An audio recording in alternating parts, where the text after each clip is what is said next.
cek tengok dalam Google. Saya jadi naik. Mengapa saya nak bawa ini? Karena dalam dunia politik, idealisme, perjuangan, ini tertera sebagai yang paling hebat. Kemudian memadamkan sejarah feudal, raja-raja. Louis the 14th, 15th, 16th, 17th, kena pancung. Guillotine, yang dikatakan reign of terror. Guillotine ini yang dia pancung kepala raja. Tetapi selepas itu semua ada pancung yang lain, musuh-musuh politik dia. Apa pengajaran dia? Dia detail mungkin bagi nama Robespierre, Jacobins, reign of terror. Tak apa. Saya nak cerita dia pengajaran dia. The moral of the story saya nak bawa. 10 tahun setelah revolusi terbesar dalam sejarah semasa, banyak dipaham di dunia.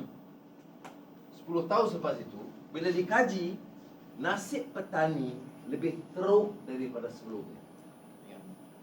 Idealisme yang disuarakan itu tidak menghasilkan, menterjemahkan kepada nasib rakyat.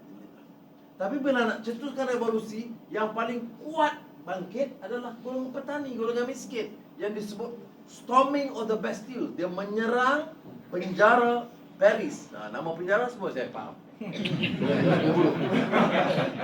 Bastille nama dia. Penjara itu nama Bastille. Itu penjara di Perancis, di Paris. Bila dia pecah penjara, keluar semua tanah-tanah politik puluhan ribu termasuk penjara yang lain. Kemudian menuju kepada Versailles, istana raja, dan raja terkejut, dan isteri rajanya Marie Antoinette alias Rosmah. Jadi bila sampai ke Marie Antoinette, dia orang ni komplain nak apa? Dia orang lapar. Siap meja makan, siap keju, cheese dan semua meja, semualah perkakasan istana bagi makan. Dia tak faham bahawa orang itu berontak, nak jatuhkan dia. Ini maknanya pengajarannya apa? Orang derita bangkit yang paling miskin. Tahanan politik yang keparat ini dikatakan, yang pejuang-pejuang jalanan yang disebut oleh Khairul Anwar sebagai kami binatang jalang dari kumpulan yang terbuang.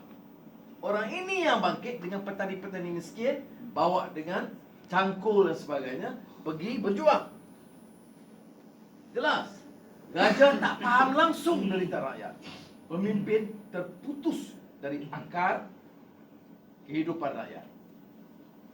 Baik, cantik revolusi yang hebat, mampu menumbangkan sistem raja yang zalim. 10 tahun selepas itu, apa yang berlaku? Nasib petani tidak terbela. Dan ada bukti kajian yang menunjukkan nasib petani lebih parah daripada kedudukan sebelumnya. Itu revolusi Perancis. Selepas itu revolusi Rusia, saya tak tulis. Bolshevik, Menshevik, kemudian timbul Lenin dan Stalin. Puluhan juta terkorban di bawah. Namanya komunis. Mao Zedong begitu juga. Puluhan juta terkorban. Kemudian muncul lagi India, kejayaan. Muncul siapa? Mahatma Gandhi. Tak boleh nafi. Ada pandangan-pandangan berbeza, tetapi sekurang-kurangnya sebagai pejuang yang hidupnya sederhana dan mau merdeka, membebaskan India dari cengkraman penjajah Inggris, dia berhasil. Dia ditembak mati, lahir Jawaharlal Nehru, Perdana Menteri, yang menyampaikan ucapan yang sangat mengagumkan. Di antara ucapan kemerdekaan yang sangat hebat, seperti ucapan Ismail Sabri baru-baru ini.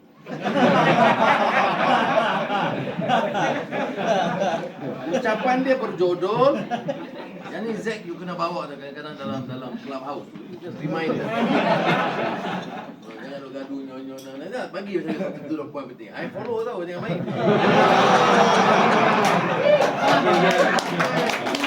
Saya masuk, saya dengar dulu, kemudian baru nampak. Dah Datuk Seri baru masuk, aku dah masuk setengah jam. Fake account. Itu saya masuk tu. Kadang nak yang anak punya yang punya. Ya. Dalam Telegram pun ada. Jadi Nehru dia cakap tentang tryst with destiny. Tak apa, jangan bosan. Saya dengar ini macam profesor bicara. Saya nak tunjuk bahawa kita ini boleh bicara soal profesor, boleh bicara soal rakyat, tapi kita tahu apa degup jantung hati nurani rakyat yang kecewa. Ya. Hari ucapan ataupun pengantar malam ini ialah tentang kekecewaan rakyat. Betul. Baik. Dia sebut tris Palestin ini seolah-olah janji, keramat, trist. Seolah sumpah dengan menjamin masa depan yang lebih gemilang. Kata Nehru apa? At the stroke of midnight, detik 12 malam, India akan merdeka. Dan dengan merdeka menjamin kebebasan, kesejahteraan rakyat, kebahagiaan dan berbagai janji. 20 tahun, 30 tahun selepas itu, nasib rakyat bawahan itu tak berbeza. Kemiskinan merata. Kemudian Mandela.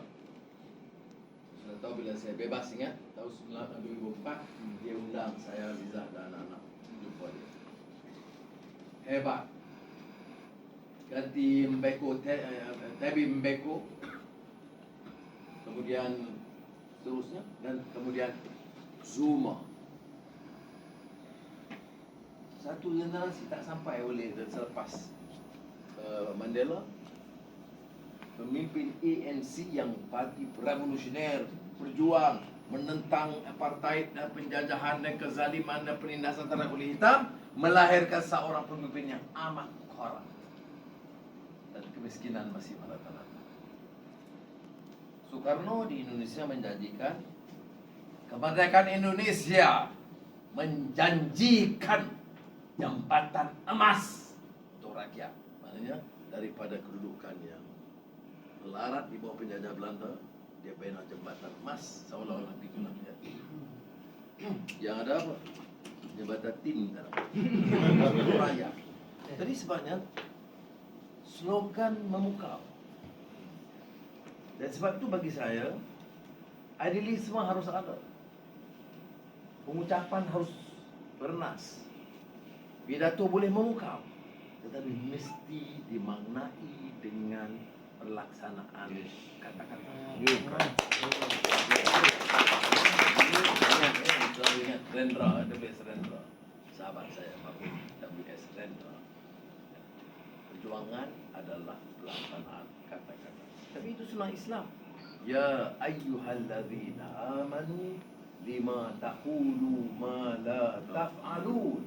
Kabura maqtan indallahi an taqulu ma la taf'alun. Ustaz kata tak, aku panik.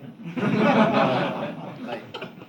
Itu peringatan kepada orang beriman, jangan kamu bicara apa yang kamu tidak amalkan, kerana sesungguhnya kemurkaan Allah bagi orang yang bicara tetapi tidak amalkan. Jadi kalau kita lihat semua ini sebenarnya masalah amalan. Sukar kalau sudah baca sejarah Perancis, ucapan Nehru, ucapan Muhammad Ali Jinnah dalam Constituent Assembly Pakistan tahun 1947, itu cukup bernas dan cantik. Dia guna istilah cyclonic revolution, satu revolusi sejarah yang unik dalam sejarah manusia moden dengan kelahiran Pakistan. Tapi tengok sekarang, rasuah menular, rakyat derita, gunakan wang dana untuk membeli, menipu rakyat, membodohkan rakyat. Itu terus. Jadi moral dia apa? Kita mesti yakin dengan idealisme. Tapi beda kita dengan orang yang pidato tentang reformasi yang lama, yang khianat itu. Ialah kerana mereka tidak memaknai, dia tidak Bukan nak kata tidak faham, saya tak percaya tidak faham. Kerana kadang-kadang lakaran dan ungkapan dia itu lebih baik daripada kebanyakan kita. Bedanya, dia tidak pernah yakin.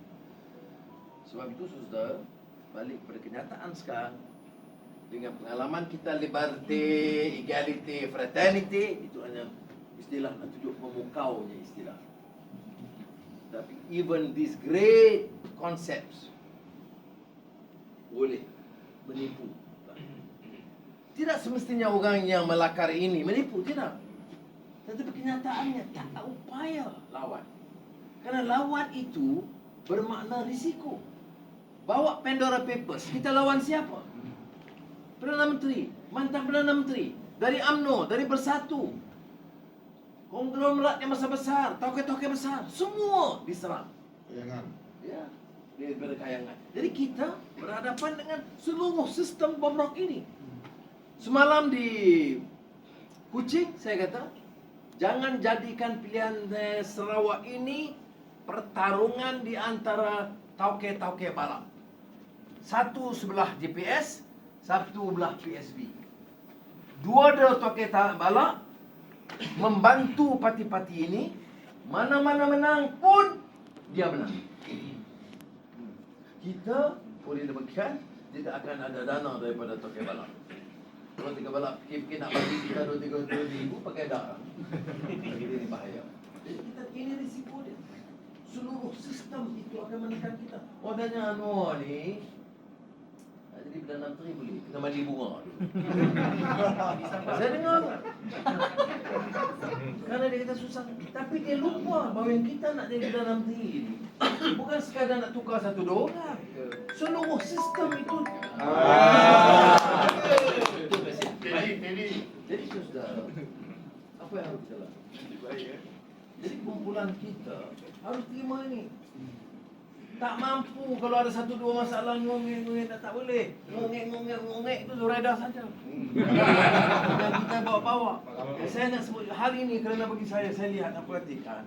Ya, memang dalam keputusan apa-apa pun akan ada perbezaan pendapat. Asalkan jangan khianat dan bila ada jamaah, bila ketua putuskan, ikutlah saya. Betul.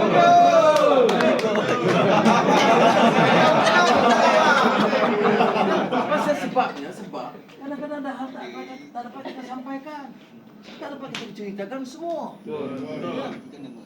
Tetapi kalau dalam perjuangan tutup, saya nak tanya, Anwar, kami tak setuju. Saya okey. Tapi dalam jamaah dia nampak kita solid dan satu.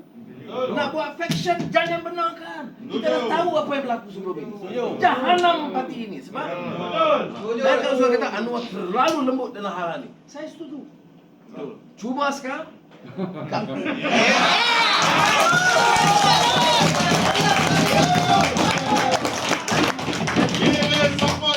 ya, tengok pengajaran macam di Melaka.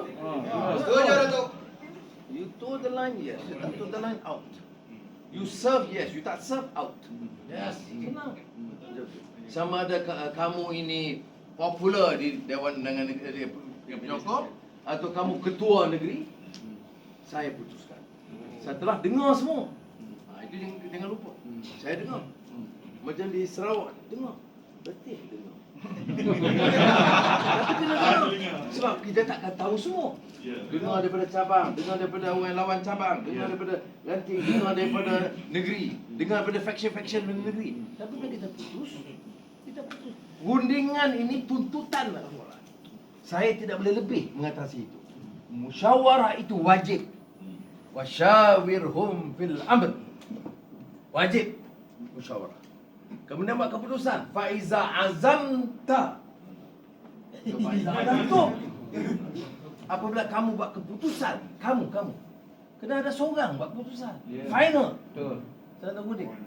Lepas tu jalanlah fatawakkal ala Allah. Nak garanti 100% betul semua? Dah. Mungkin ada silap, salah. Tapi jamaah itu mesti intact. Ini kelemahan kita. Dan saudara saya harap jadi core untuk pertahankan jamaah dan disiplin. Saya tengok dia kata kawan saya atau kelompok saya, doesn't matter. You toe the line, ikut landasan. Dengan dasar akhlak dan etika yang baik. Kita ni hidup dengan akhlak. Sebab apa kita nak buat kerja untuk bela nasib rakyat? Bagi kita ada akhlak. Bukan soal nak menang undi tak menang. Kalau nak jadi Perdana Menteri, saya dah jadi. Ya, saya dah jadi. Ya, ini bukan saja 99, ini baru ni. Kalau umpamanya, saya kata Najib, don't worry. You are quick, okay. Membaik. Dan I anggap Rosmah dan my sister.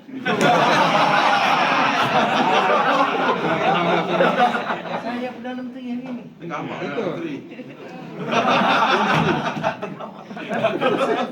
Kalau jamin, okey, I jamin kes mahkamah akan adil.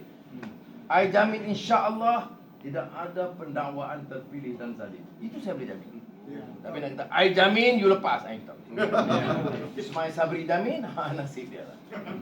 Itu. Tapi kerana tidak mampu jamin itu, saya tak dapat jadi Perdana Menteri. Jadi orang kata anak kalah. Saya tak kalah. Bagi saya menang dari segi moral.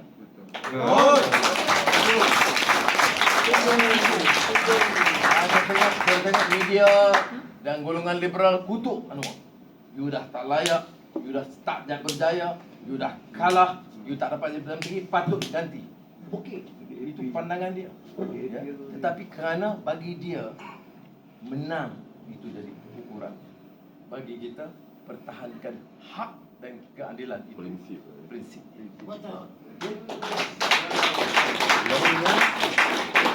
Dalam Al-Quran itu faiza azamta, dapat keputusan fatawakkal 'ala Allah. Mengapa kita harus tawakal? Kerana innallaha yuhibbul mutawakkilin. Allah itu kasih orang-orang yang bertawakal. Jadi jangan kata okey kerana itu saya tak senang, saya tak dapat jadi Perdana Menteri. Saya mesti pertahankan landasan dia. Jangan jadi macam ini. Ya. Tengok kita dalam Pakatan Harapan 22 bulan. Mengapa saya dari segi peribadi dan semangat Pakatan Keadilan tidak mau logo Pakatan Harapan? Ya. Sebab dia bawa baggage lama. Baggage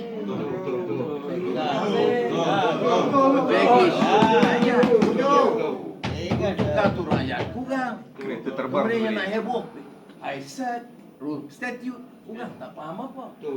Itu diutamakan. Bagi kita utamakan nasib nelayan, nasib petani, nasib pekerja, kualiti pendidikan. Ya, jadi sebab itu di Sarawak dah okeylah. Dan kita rasa saya akan bawa keputusan yang pengalaman belakang.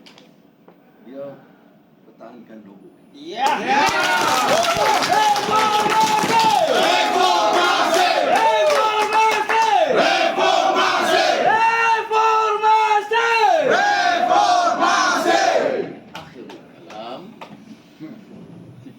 Saudara harus jaga sebab unsur-unsur memecahkan itu ada.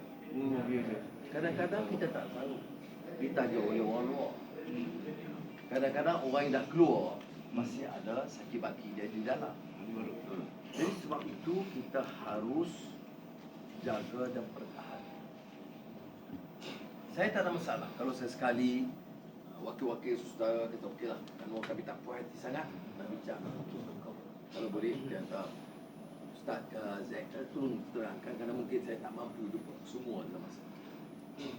Tetapi saya tak ada masalah itu kalau orang datang dalam mesyuarat nak sedar. No, you tak betul bab ni. Kami rasa you kena kaji balik. Okey. Tapi setelah keputusan dibuat, ya. Kita bukan mesej kita tak nampak bercelaru. Nak siapa nak buat kenyataan di sosial media mentah-mentah. Nak setuju. Jadi bagi imej yang sangat tidak baik bagi parti reformasi. Betul. Parti reform ini dia mesti mantap dan nampak kuat. Betul. Jadi saya harap sudah faham mesej ini. Bertambah boleh tanya. Assalamualaikum. Baik, siapa yang nak tanya satu orang satu soalan lah. Ringkaskan. Ya.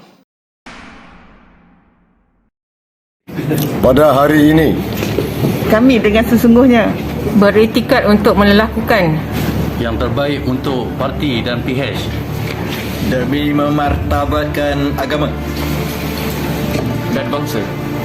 Memperjuangkan reformasi Malaysia. Untuk kita semua, Memenangkan PH. mengangkat rakyat,